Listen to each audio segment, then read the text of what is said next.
श्रीलंका। पाकिस्तान के बाद क्या मालदीव अब चीन का नया शिकार बनने वाला है?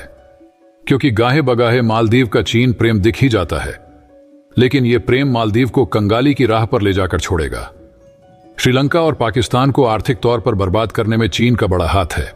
दोनों देश चीनी कर्ज जाल में फंस चुके हैं और अब उसी राह पर मालदीव है। दरअसल मालदीव भारत का एक भरोसेमंद पड़ोसी देश है, लेकिन जिस तरह से प्रधानमंत्री नरेंद्र मोदी के लक्षद्वीप की यात्रा पर मालदीव के मंत्रियों ने टिप्पणी की है, इससे नुकसान मालदीव का ही होना है। क्योंकि मालदीव की अर्थव्यवस्था में भारत का बड़ा योगदान है और कई चीजों को लेकर वो पूरी तरह से भारत पर निर्भर है। लेकिन मालदीव में चीन समर्थित सरकार के सत्ता में आने के बाद से भारत के साथ उसके रिश्तों में काफी तनाव आ गया है। मालदीव की इकोनॉमी टूरिज्म पर ही डिपेंड करती है। वहां की जीडीपी का करीब 28% हिस्सा टूरिज्म का है, जबकि फॉरेन एक्सचेंज में भी करीब 60% योगदान टूरिज्म सेक्टर का है। ऐसे में अगर भारत मुंह फेरता है तो मालदीव को आर्थिक तौर पर भारी नुकसान उठाना पड़ेगा।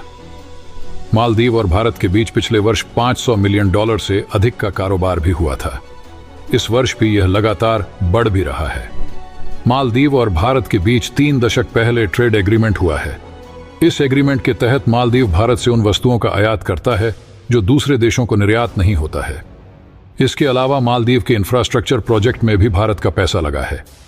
मालदीव चीन की चाल में फंसता जा रहा है। मालदीव भारत से दुश्मनी करेगा तो पहुंच जाएगा मालदीव बर्बादी के कगार पर। आपको बता दें कि मालदीव के राष्ट्रपति मोहम्मद मुइज्जू का चीन की तरफ झुकाव है।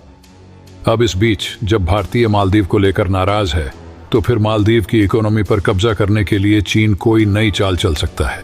क्योंकि 2023 में मालदीव आने वाले चीनी पर्यटकों की संख्या में अचानक तेज बढ़ोतरी देखने को मिली। 2022 में मालदीव पहुंचने वाले टूरिस्टों में चाइनीज 27वें नंबर पर था, जो 2030 में अचानक तीसरे नंबर पर पहुंच गया है। अगर आप ये वीडियो अभी भी देख रहे हैं तो आप इंडिया से बहुत प्यार करते हैं, तो कमेंट में आई लव माई इंडिया जरूर लिखें।